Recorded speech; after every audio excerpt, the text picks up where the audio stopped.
네, 반갑습니다. 전 중앙대 사회학과에 있는 신진욱이라고 하고요. 오늘 여기 우리가 보는 세상, 활동의 지형과 주체의 변화라고 하는 굉장히 중요한 주제, 우리 행사에 처음 문을 여는 오늘 이 자리에 초대를 받게 돼서 무척 기쁘게 감사하게 생각을 하고 있습니다. 저는 전공 분야가 정치, 시민사회, 또 사회운동 이런 분야 연구를 하고 있는 사람이고요. 그리고 청년 시절부터 또한 여러 가지 사회운동에 제가 많은 기여를 하지 못했지만 꾸준히 참여를 또 하면서 관심을 가지고 그렇게 지내오고 있습니다. 그래서 제가 학자로서, 연구자로서 우리 사회의 그런 시민사회 활동과 사회운동의 어떤 또 긍정적인 그런 발전을 위해서 이 작은 기여를 할 수 있을지 그런 고민을 하면서 연구를 하고 있습니다. 오늘 이 우리 큰 주제가 활동의 지형과 주체의 변화라고 하는 요 제목 자체가 어떤 큰 이야기를 담고 있습니다. 지형이라고 하는 것은 우리가 모두 각자 활동하고 있는 공간이 있지 않습니까? 활동 공간이라고 이야기할 때 그 활동 공간은 내가 소속되어 있는 단체를 의미하기도 하고요. 내가 활동하고 있는 어떤 운동의 의제 부문을 뜻하기도 하고요. 그런 것들이 어떤 더 넓은 장 안에 놓여 있느냐, 여기에 대한 질문이 바로 여기에 지형이라는 이 단어가 뜻하는 바인 것 같습니다. 그럼 그런 어떤 넓은 지형 안에서 주체에 대해서 고민을 한다는 것은 이 주체가 이 지형 안에 다양한 위치에 놓여 있다는 뜻이 되겠죠. 그럼 다양한 위치에서 각자 가장 중요한 우리 사회의 문제라고 생각하는 것들이 다를 수가 있고, 또 각자 강조점이 다르면서도 어느 지점에서 만날 수가 있는 것이고요. 그리고 더 넓게 보자면 바로 이런 큰 틀에서 공감대를 갖는 그런 시민사회 활동과 운동들에 대해서 적대적인 그런 사회 집단들, 이런 사람들까지도 이 지형이라는 개념 안에 들어가 있는 주체들이 되는 겁니다. 그러니까 우리가 놓여 있는 현실을 더 정확히 넓게 이해하기 위해서는 이 지형이라는 큰 장의 개념 안에서 그 안에 움직이고 있는 다양한 주체들을 이해할 수가 있어야 될 것 같고요. 그런 어떤 시야를 우리가 확보를 하는데 제가 그동안 수행했던 그런 연구들이 작은 기여를 할 수 있으면 하는 그런 기대를 가지고 있습니다. 그런데 제가 발표를, 이 제목은 제가 받은 겁니다.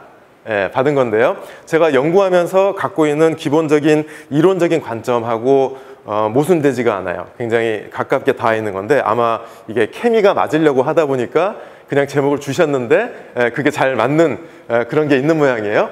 어떤 측면이냐면요, 제가 지금 지형에 대해서 이야기했을 때는 공시적인 개념입니다. 그렇죠? 우리가 지금 놓여있는, 예를 들면 2021년이다, 또는 2020년대다, 또는 더 넓게 보자면 21세기다.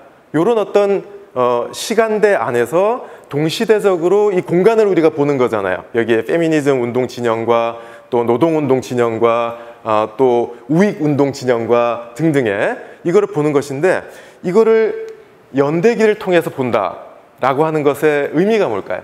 여기서 연대기를 통해서 본다는 것은 보다 정확히 이야기하자면 이 지형의 연대기를 보는 것이 아니고요, 지금 우리가 놓여있는 이 시대의 이 지형 안에 어떤 역사가 지금 놓여 있느냐, 우리가 지금 살고 있는 이 2021년의 한국 사회의 큰 지형, 그리고 그 안에서 정치와 시민사회의 지형이라고 하는 그 지형 안에 역사가 지금 동시대적으로 서로 다른 층들이 남아있는 거예요. 그러니까 1960년대, 70년대, 80년대 민주화 운동의 주체들과 그 운동 조직과 조직의 후신과 그 당시에 탄생했던 운동의 이념과 담론과 사고와 문화와 이런 것들이 지금까지 남아있지 않습니까? 지금까지 남아있고, 2000년대 초반에 탄생했던 마찬가지로 운동의 지향과 그 당시의 열정과 그때 형성된 운동의 주체와 이런 것들이 2020년대가 되면서 없어진 게 아니라 지금 우리와 동시대에 남아있게 되는 거죠. 그런 의미에서 여기서 이야기하는 연대기라고 하는 것은 과거의 이야기를 이야기하는 것이 아니라 지금 현재의 시민사회의 지형과 그 안의 주체들이 어떤 시민사회의 역사를 밟아서 지금 여기에 공존하고 있느냐. 말하자면 동시대적이지 않은 탄생사를 가진 운동의 주체와 문화와 조직과 이런 것들이 지금 동시대 안에 공존을 하고 있다는 거예요. 그래서 여러분들은 운동을 하면서 1970년대에 운동 주체가 되신 분들과 2000년에 운동 주체가 되신 분들과 이런 분들과 어떤 공동행동에서 만나고요. 또 적지 않은 경우에 같은 조직에서 함께 일을 하고 있습니다. 그래서 이것이 긍정적으로 발전을 한다면 우리는 반세기 이상의 우리나라 시민사회와 사회운동의 어떤 그런 말하자면 누적된 그런 노하우와 공동체와 이런 것들을 지금 시기에 만개를 시킬 수가 있는 거죠. 근데 부정적인 방향으로 이것이 발전이 된다면 그 안에서 이해할 수 없고 갈등하고 이런 방향으로 나아갈 수도 있다는 겁니다. 그렇기 때문에 이 연대기를 통해서 활동 주체의 지형들을 이해하는 접근법이 중요하다라는 거죠. 자, 먼저 여기에서부터 출발을 하겠습니다. 간략하게 여기는 나와 있어요. 다 아시는 내용이기도 하고요. 87년 민주화 이후에 한국 운동의 성장을 우리가 이해를 하려면 60년대, 70년대, 80년대 반독재 민주화 운동과 그 당시에 민족운동의 주체들 그리고 그 주체들이 어떤 지향을 갖고 있었는지 그런 거를 이해해야지 87년 이후에 시민운동과 노동운동의 성장 그 주체들을 이해를 할 수가 있는 거겠죠. 그래서 다들 알고 계신 내용을 다시 한번 짚고 넘어가 보자면 제야 민주화 운동 이걸 우리가 통칭으로 이야기를 합니다. 80년대 민주화 운동 세력 이런 이야기 하지 않습니까? 하지만 그것은 80년대 더 나아가서 70년대 60년대에 우리나라 시민사회와 사회운동의 주체를 굉장히 협회하게 좁게 이야기를 하고 있는 거예요. 왜냐하면 독재 시기 동안이라고 해서 정치 민주화 운동만 있었던 것은 전혀 아니거든요. 오히려 독재 시기 동안에도 정치 민주화를 위한 그런 제야 운동은 큰 지형 중에서 작은 부분에 불과했던 거죠. 그러면 그 당시에 권위주의 시기 동안에 그 큰 지형을 채우고 있었던 주체들이 누구였을까? 종교단체와 종교인들의 노동인권운동, 도시빈민운동 이와 같은 운동들이 1950년대, 60년대 쭉 이어져 오는 그러니까 여러분들이 익숙하게 알고 있는 크리스찬 아카데미, 정의구현 사재단, 도시산업선교회 많이 들어보셨죠? 전부 더 거슬러 올라가자면 가톨릭 노동 농민 청년회 50년대까지 거슬러 올라가요. 그것들이 지금까지 다 남아있는 거죠. 그리고 너무나 유명한 학생운동 그리고 70년대 꽃피기 시작한 민주노조운동 이후에 전노협과 또 여러 가지의 지역노조연합체와 대공장 노조연합체와 이런 것들을 거쳐가면서 민주노총이 또 탄생을 하고 그 전신이 되는 거죠. 그리고 여성운동, 환경운동, 소비자운동 이와 같은 운동들이 1980년대 초반부터 주체가 형성돼요. 그리고 여기에 개인 자격이지만 개인으로 끝나지 않는 촘촘한 네트워크를 가지고 있었던 학자, 문인, 예술인, 언론인 이런 분들의 운동들 이런 것들이 민주화가 되기 이전에 이미 두터운 층을 형성을 하고 있었다는 것이죠. 이것이 없었다면 민주화 이후에 우리가 많이 들었던 시민운동이라고 불리는 그리고 87년 노동자 대투쟁 이후에 폭발해 나왔던 노동운동 이와 같은 것들이 어느 날 갑자기 생기지 않았겠죠. 주체가 없다면 그리고 그 주체들이 담지하고 있는 운동의 이념과 한국 사회가 이 방향으로 변해야 된다라고 하는 어떤 지향점 그것을 견고하게 체계화시키고 있는 그런 이념들, 이론들 이런 것들이 어느 날 갑자기 생기지 않겠죠. 이것이 1990년대 시민운동이 발전하는 어떤 토대가 됐었다는 것이죠. 그런데 90년대 들어서 민주화 이후에 중요한 변화가 있다면 여기서 부문운동이라고 이야기하는 요 용어가 압축하고 있는 어떤 변화가 있습니다.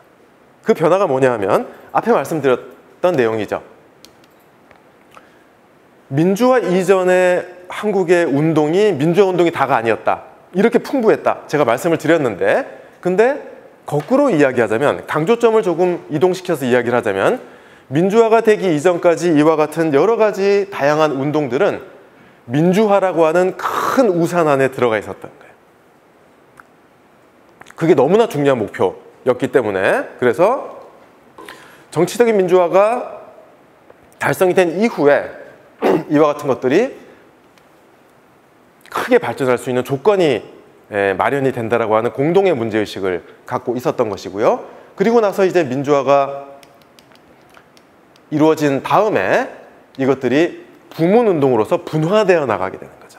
여기에 이제 분화라고 하는 개념이 중요한 개념으로 제가 먼저 첫 번째로 말씀을 드리겠습니다. 나중에 이제 끝부분 가면 몇 가지 개념, 3개, 4개 정도의 몇 가지 개념으로 이 한국의 시민사회 활동과 사회운동의 연대기가 어떻게 지금 동시대적인 층들로 공존하고 있는지를 끝에 가서 요약해서 설명을 드리도록 할게요. 먼저 분화에 대해서 말씀을 드렸습니다. 분화라는 건 뭐냐 하면 어떤 큰 틀에 느슨한 공감대는 있을 수가 있겠지만 어떤 통일적인 공동의 목표 제1의 그리고 가장 중요한 중심 주체, 예를 들면 노동계급이 중심이고 나머지는 거기에 복무한다.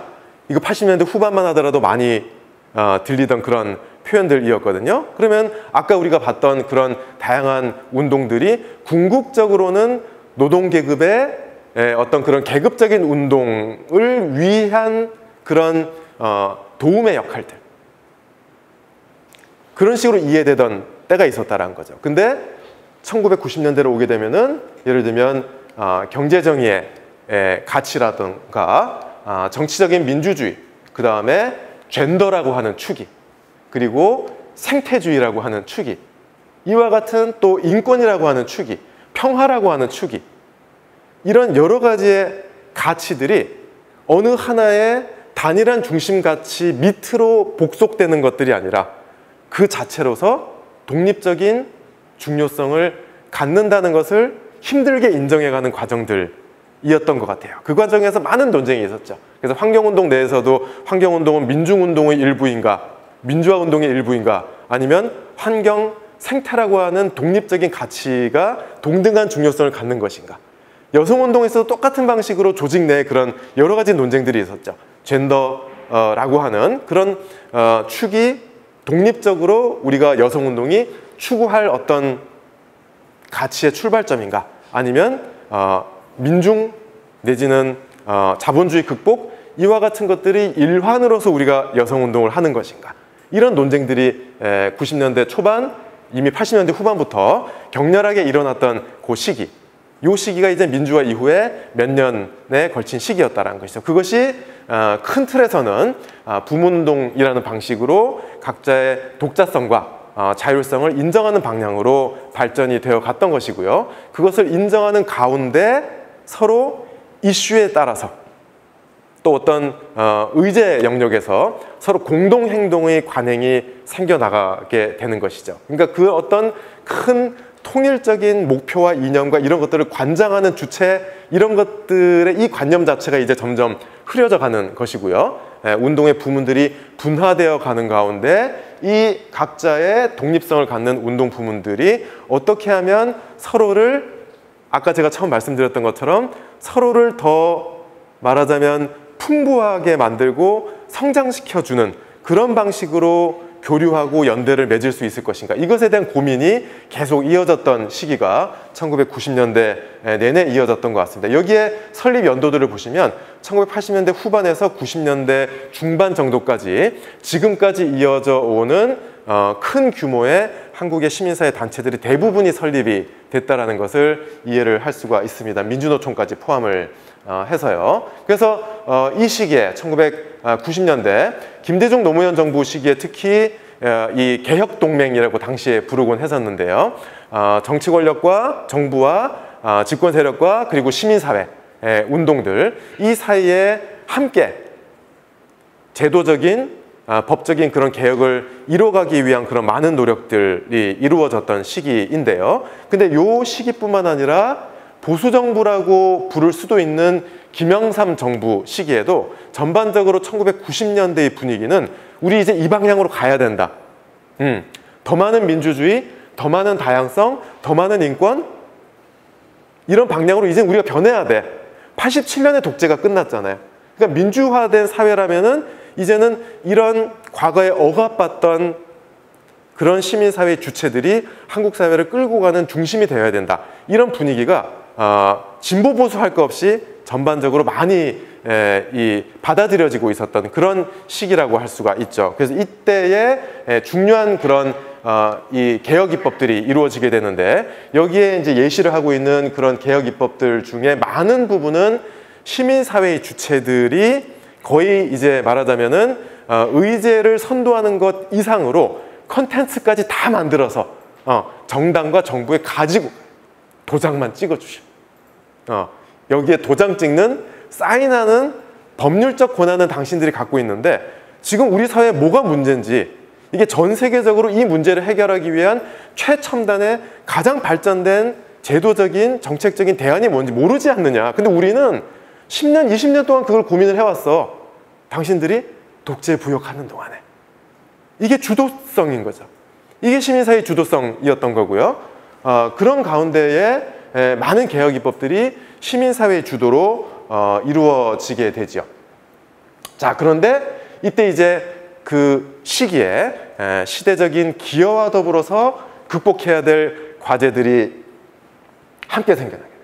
여기 이제 위쪽에 있는 것들이 기여점들인데요. 정당 정치가 아직까지 미성숙한 시기에 지금 교육감 하고 계신 조희연 사회학자시죠. 조희연 교수께서 준정당적 시민운동이다. 그리고 대의의 대행이다. 정당과 의회가 대의 기능을 해야 되잖아요. 근데 독재 기간 동안 그런 능력을, 역량을 발전시킬 수 있는 기회를 갖지 못했어요.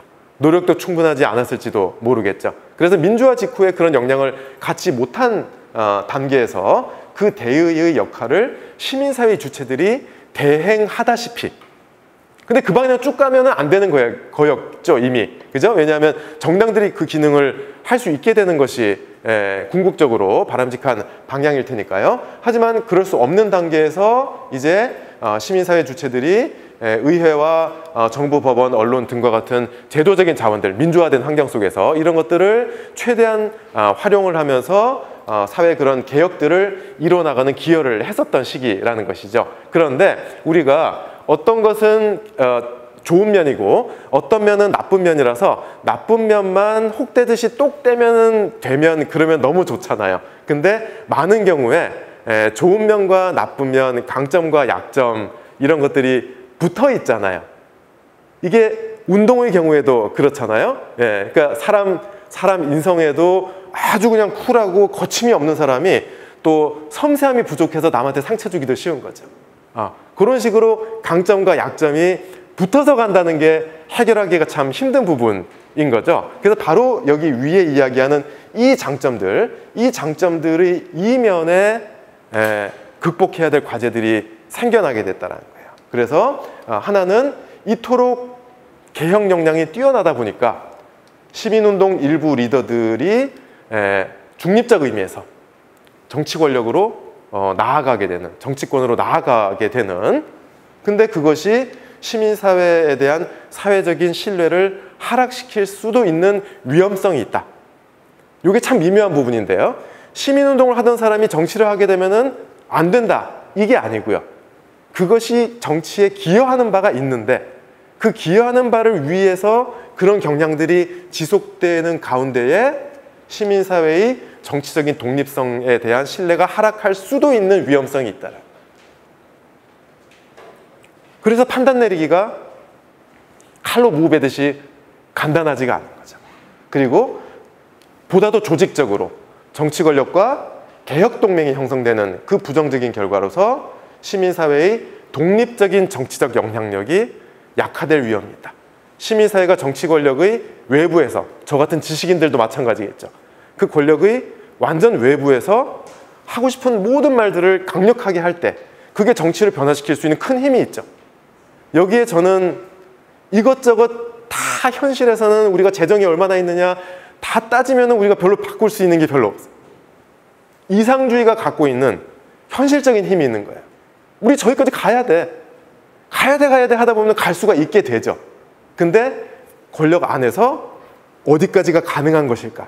다 따지다 보면은 결국은 현상 유지 계속 되기가 쉬운 요 양면성이 있는 거예요. 그래서 좀 더 조직적인 차원에서 시민사회에 각 고유하게 갖고 있는 그런 정치적인 힘이 약화될 수 있는 위험성이 생긴다는 것이고요. 그리고 더 이제 조직 내부적으로 보자면은 운동 조직의 과도한 전문화, 관료제화 이런 문제들이 생겨나게 되죠. 그래서 회사 인간, 뭐 일본에서부터 나온 말이지 않습니까? 그죠? 회사에서 관료제적인 조직 안에서 나한테 딱 부여되어 있는 그 일만 계속 일을 하다가 어느 날 갑자기 집을 가는데 나는 무엇을 위해 살고 있는가? 근데 놀랍게도 사회운동, 시민사회단체 안에서도 이런 일이 벌어질 수가 있다라는 거예요. 그죠? 절대로 많은 돈을 받으면서 일하고 있는 시민운동 활동가는 없죠. 겨우 밥 세 끼 먹는 정도이지만 거기에서 우리가 직업적으로 그 일을 하다가 언제부터인가 이 조직의 위기에 따라서 각 부서에서 하기로 돼 있는 것들을 하고 있는 자신을 발견하게 될 때가 생길 수가 있다는 거예요. 이건 우리나라만의 문제가 아니라 전 세계적으로 시민사회가 제도적으로 안정화되어 가는 과정에서 많이들 발견되는 그런 문제들이라는 것이죠. 이런 것들이 이제 2000년대 초반에 이르렀을 때 그토록 많은 측면에서 성공적이었던 90년대 시민사회 운동들이 그 이면에서 점점 더 깊어지고 있었던 문제점들이 되는 거예요. 이 맥락에서 우리가 익숙하게 알고 있는 2000년대 초반에 촛불 집회 이런 게 탄생을 하게 되는 거예요. 그럼 촛불 집회 하면은 여러분 제일 먼저 떠오르는 게 어떤 거세요? 뭐 우리 상들이 있잖아요. 어떤 커다란 시민사회 운동 단체나 정당에서 의제를 딱 가지고 몇 월 며칠에 우리 집회하니까 시민 여러분 나오십시오 하면 단 촛불 들고 나오세요 이거 아니죠. 그죠? 예, 이 시작부터가 어느 이슈에서 어느 공간에서 누구에 의해서 시작될지 그 누구도 예상할 수도 통제할 수도 없는 것이죠. 그게 촛불 집회의 특징이죠. 2002년에 대규모 촛불 집회의 첫 번째 출발점이었던 미선 효순 장갑차 여러분 알고 계시죠? 그죠? 여중생 추모 집회 그때 어떻게 시작이 됐죠? 시청 앞에서 어디였죠? 제가 장소가 정확히 기억이 나지는 않습니다만 몇몇 네티즌들이 촛불 들고 335 모이기 시작한 것에서 그 엄청난 집회가 시작이 된 거죠. 근데 거기에서 기존에 아까 우리가 봤었던 계속해서 조직적으로 운동을 해왔던 그런 단체들이 뭔가 쇼킹한 경험을 하게 된 거예요. 뭐냐면 바로 그 이슈를 반년 이상 국민들한테 알리려고 미군기지 앞에서 피켓팅하고 이렇게 애쓰고 했던 그분들 입장에서 반년 넘게 그 고생을 했는데 아무도 별로 관심이 없었어요. 근데 몇몇 시민들이 나와가지고 촛불 들고 이러고 있었더니 어느 날 갑자기 사람들이 그 다음 주에는 1000명이 되고 그 다음 주에는 10,000명이 되고 그 다음 주에는 10만 명. 이게 뭐예요? 시민사회의 생태계가 변하는 거예요. 우리 앞에 제목에 봤던 것처럼 지형이 변하는 거죠. 그럼 그 지형이 뭐냐면은 그렇게 오랜 역사를 가지고 있고 꾸준히 어떤 의제 이슈에 대해서 운동을 하고 있는 그런 운동단체들이 이토록 즉각적이고 자생적이고 비조직적인 방식으로 이슈 파이팅을 하는 그런 수많은 335 시민들이 형성하는 그 생태계 안에 들어가게 되는 거예요. 그래서 2008년에 그야말로 폭발을 했죠. 미국 쇠고기 수입협정 반대 거기서 이제 촉발돼서 정말 대규모적인 촛불 집회가 2008년 4월에서부터 수개월에 걸쳐서 거의 이틀에 한 번씩 시내에서 집회를 했던 것 같아요.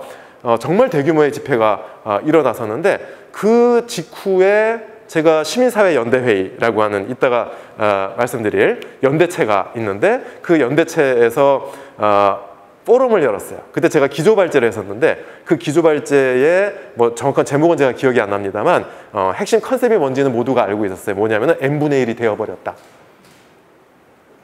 예. 그 당시에도 이제 활동하셨던 분들은 기억을 하실 것 같은데요. n분의 1이 되어버렸다는 건 뭐냐면은 어떤 각각의 인권, 복지, 여성, 환경, 노동 그런 하나하나의 이슈에 대해서 조직을 꾸리고 매일매일 그에 관련된 법조항과 다른 나라에 어떤 정책이 있는지 고민하고 이러시던 분들이 어느 날 봤더니 수십만 명이 확 하고 모이는 그 커다란 항의 행동의 생태계에 n분의 1이 돼버려요. 이제는 다른 판이 된 거죠. 여기 NPO 지원센터 여기 온라인 플랫폼 제목이 판이지 않습니까? 제가 그 제목 너무 좋아하거든요. 판이에요. 판이 바뀐 거죠. 그래서 여기에 보시면은 일단 촛불 집회에 참여하는 그런 분들 이야기를 하기 전에 일단 시민사회 단체의 수 자체가 2000년대 오게 되면은 급증을 하게 돼요. 네, 갑자기 이렇게 훅 올라가게 되죠. 예, 그래서 이것도 이제 학문적으로 어떤 면에서 굉장히 흥미로운 것이기도 한데요. 왜냐하면은 87년에 민주화가 이루어진 직후에 폭발했다라고들 이야기하는데 진짜 폭발은 조금 더 지나서 진짜 폭발을 한 거예요. 무르익은 거죠. 그래서 요때만 기억하고 계신 분들은 학자 중에도 그런 분들이 많이 계신데요. 예, 한국 사회는 시민사회가 이렇게 얇고 예, 이런 뭐 이렇게 정치적인 이슈 가지고 데모는 막 열심히 하지만 시민사회 굉장히 얇다 이런 얘기들 아직까지 하고 계신 분들이 계세요. 제가 이따 다 보여드릴게요. 아니에요. 예, 이제 우리 젊은 세대들은 선진국 그런데 잘 안 넘어가죠. 예, 그 제가 이제 소위 말하는 79 세대거든요. 예, 그 저도 20대 때는 신세대 소리 들었어요. 예, 신세대, X세대, 서태지 세대, 신인류 뭐 하면서 뭐 개인주의 세대가 나타났다 뭐 했던 그 세대예요. 예, 그때부터 이제 문화 변동이 시작이 된 거예요. 그러니까 지금 20대, 30대 젊으신 분들의 그런 문화적인 변화가 그때부터 시작이 된 거죠. 사실 민주화 이후에 그때부터 지금 이야기하는 많은 문화적인 특성들이 막 나타나기 시작을 했었는데 그때 이제 세대들부터는 뭔가 이제 한국의 정치나 경제나 이런 것뿐만 아니라 시민사회에 대해서도 자의식이 달라요. 제가 제 또래들하고 겪었던 그 기억들은 그랬던 것 같아요. 그 자의식 자체가 다른 게 뭐냐면은 우리는 우리 힘으로 민주주의를 쟁취한 나라야. 그래서 제가 또 전공이 그렇다 보니까 정말 그런 나라를 또 세봤어요. 예, 정말 세보면은 정말 시민들의 주먹으로 맨주먹으로 평화적으로 민주주의를 쟁취한 나라가 많지 않아요. 그 많지 않은 나라 중에 우리나라가 들어가 있는 거죠. 그러니까는 뭐 서양의 민주주의 나라들은 시민혁명에서 시작돼서 근데 우리나라는 후진적이고 그렇지가 않거든요. 예, 소위 말하는 서구라는 나라들 중에서도 이런 아래로부터의 시민들의 그런 민주주의 열망에 의해서 지금의 민주주의에 이르게 된 나라는 손에 꼽을 정도로 많지가 않다라는 거예요. 그래서 여기에 우리가 아주 인상적으로 볼 수 있는 부분이 2000년대 들어서게 되면요. 우리나라 시민사회가 얇지가 않아요. 이따가 보여줄 국제비교 통계가 다 있습니다. 우리가 오래전에 선진국 불렀던 그 나라들하고 비교했을 때 시민사회 활동 단체에 참여하는 비율이 우리나라가 그렇게 적은 나라가 아니에요. 예. 그리고 촛불 집회에 나오시는 분들, 이거 다 학자들이 연구한 것들이에요. 촛불 집회에 나오시는 분들이 집에서 이렇게 텔레비 보고 정치가 어떻게 돌아가나 이러고 계시다가 어느 날 도저히 못 참겠다고 뛰어나오신 분들이 아니에요. 예, 거기에 나오신 분들이 평상시에 이런 단체에 참여하신 분들일수록 촛불 집회 같은 데에 참여하는 정도가 통계적으로 유의하게 더 높은 걸로 나타나고요. 그런데 열심히 나오시는 분들이 투표율도 더 높은 걸로 나타나요. 서로 제로섬 관계가 아니라 붙어간다라는 이야기죠. 그래서 우리나라에서 그런 시민들의 그런 정치 참여가 점점점 일반화되어 가고 이런 경향들이 실제로 시민사회의 양적인 성장과 무관하지 않다라는 걸 우리가 기억을 해야 될 것 같아요. 그래서 이제 2000년대 오게 되면 기존에 아까 우리가 이야기했던 손에 셀 수 있는 우리가 그 함께하는 시민행동 여러분 단체 이름 아시죠? 제가 지금까지 그게 기억이 나서 자주 얘기를 하는데요. 함께하는 시민행동이 처음 생겨날 때 어떤 문제의식을 표방을 하면서 나왔냐면은 등시민사회라는 표현이 너무 재밌었어요. 등 시민사회의 그 한계를 넘어가야 된다. 이런 게 그 2000년대 초반에 나왔던 이야기인데요. 그 얘기가 무슨 얘기냐 하면은 신문에 나올 때 참여연대, 경실련, 여성연합 등 250개 단체는, 환경연합, 녹색연합 등 100여 개 환경단체는, 그러면 나머지는 뭐예요? 그냥 등이에요. 그죠? 이름 없는. 여기를 이제 넘어서야 된다는 거예요. 근데 이런 커다란 양적 팽창 가운데에 그런 몇몇 누구나 이름 알고 있는 그런 단체들에만 의존하지 않는 다양한 시민 참여 행동들이 폭발적으로 나타나기 시작한 것이 2000년대 오게 된다는 거죠. 그래서 더 확장되고 더 탈중심화된 그런 지형, 판, 장 내에서 각각의 시민단체들의 위상과 역할이 재정립되는 시기가 되게 된다라는 것이죠. 자, 그래서 이런 가운데에 시민사회 저변의 이런 변화 위에서 촛불 집회라는 것도 생겨나게 되는 것이죠. 그래서 참여자 규모가 급증하고 구성이 다양화되고 그 안에서 이제 위계에 반대하고 권위주의에 반대하고 관료주의에 반대하고 엘리트주의에 반대하고 이와 같은 문화적인 특성을 가진 다양한 그런 시민 참여 행동들이 2000년대부터는 점점 더 지배적인 것으로 되어간다는 거죠. 그런 가운데에 아주 흥미로운 변화들이 이제 나타나게 되는 거죠. 이게 뭐냐면은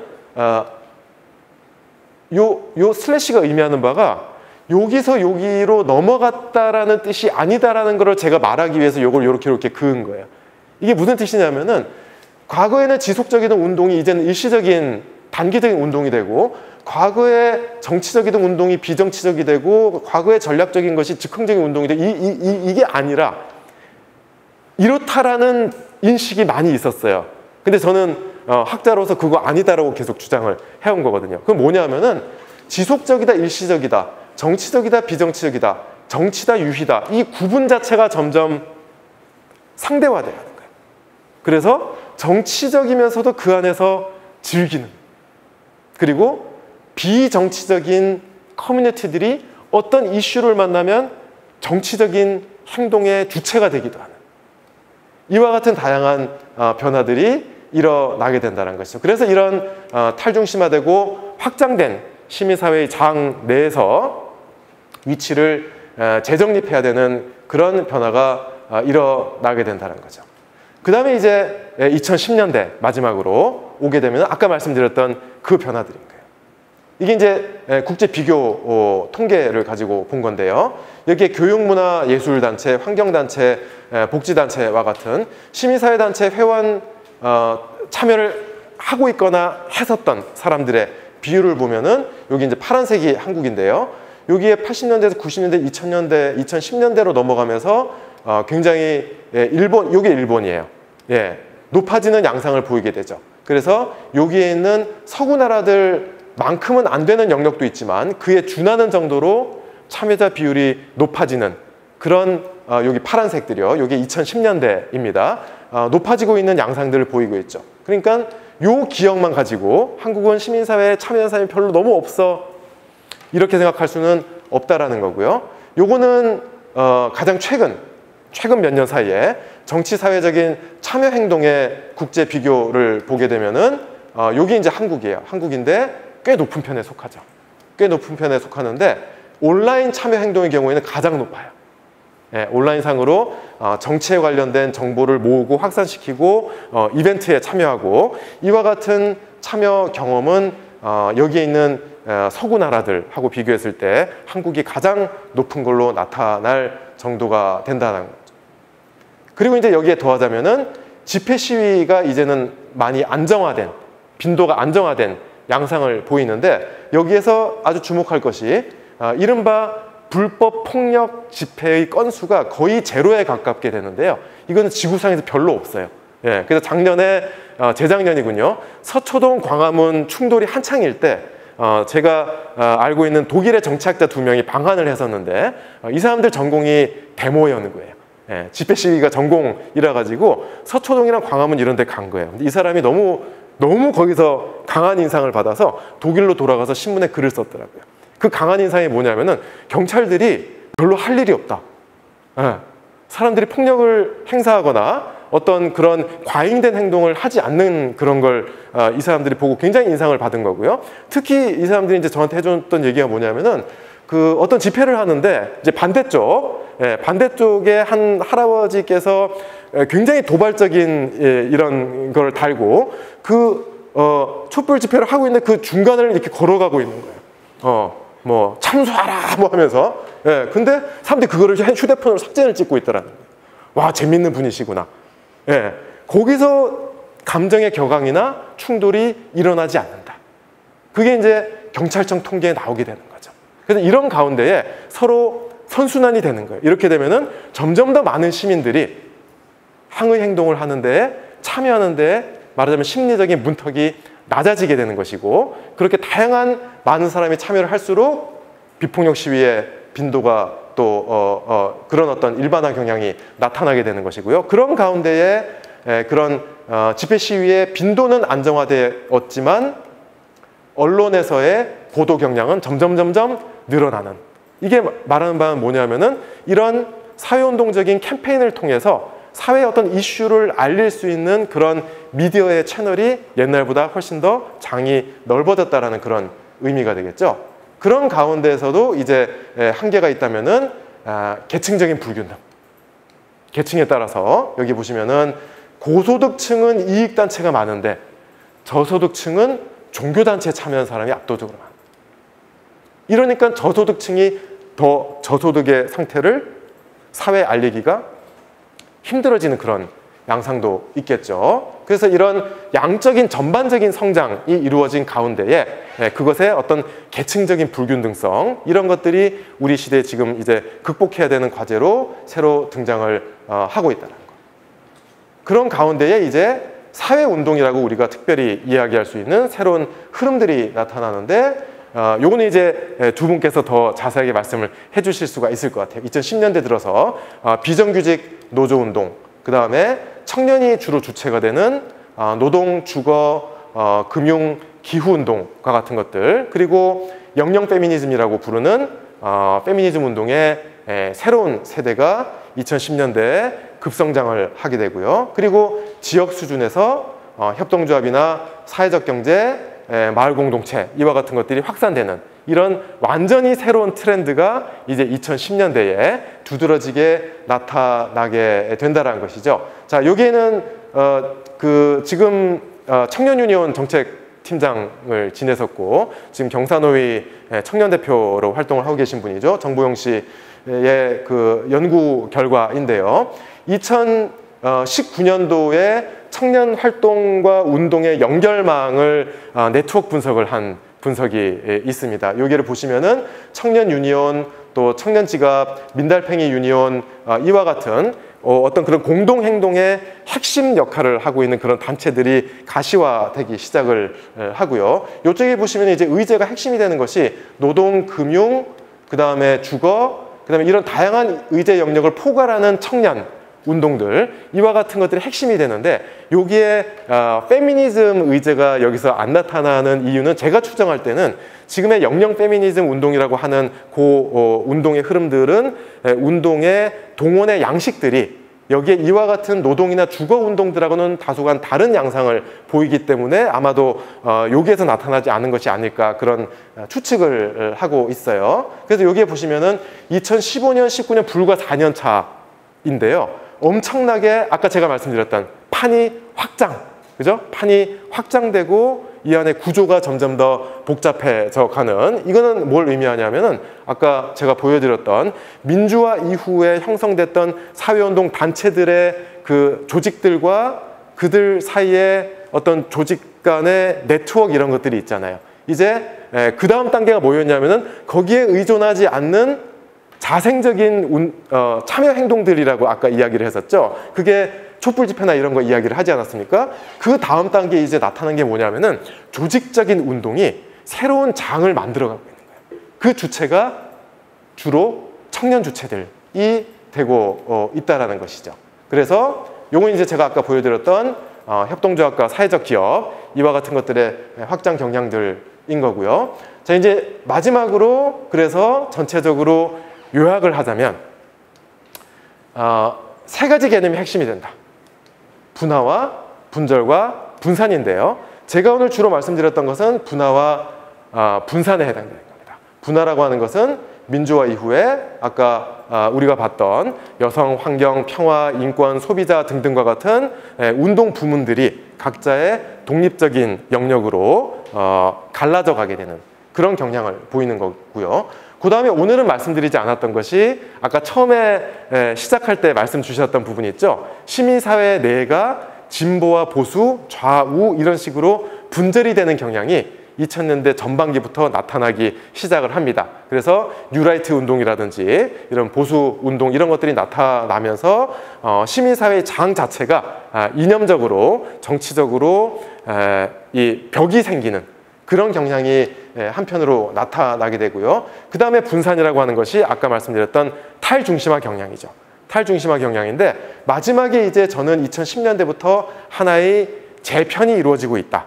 그러면 그 재편이 무엇일까? 요 분산 이후에 새로운 조직적인 운동들이 지금 마구 생겨나고 있는 그런 흐름들이라는 것이죠. 그래서 이런 다양한 연대기적인 역사의 층위들이 지금 2021년 한국 시민사회의 장 내에서 공존하고 있다. 이 안에서 서로 상호작용하고 있다.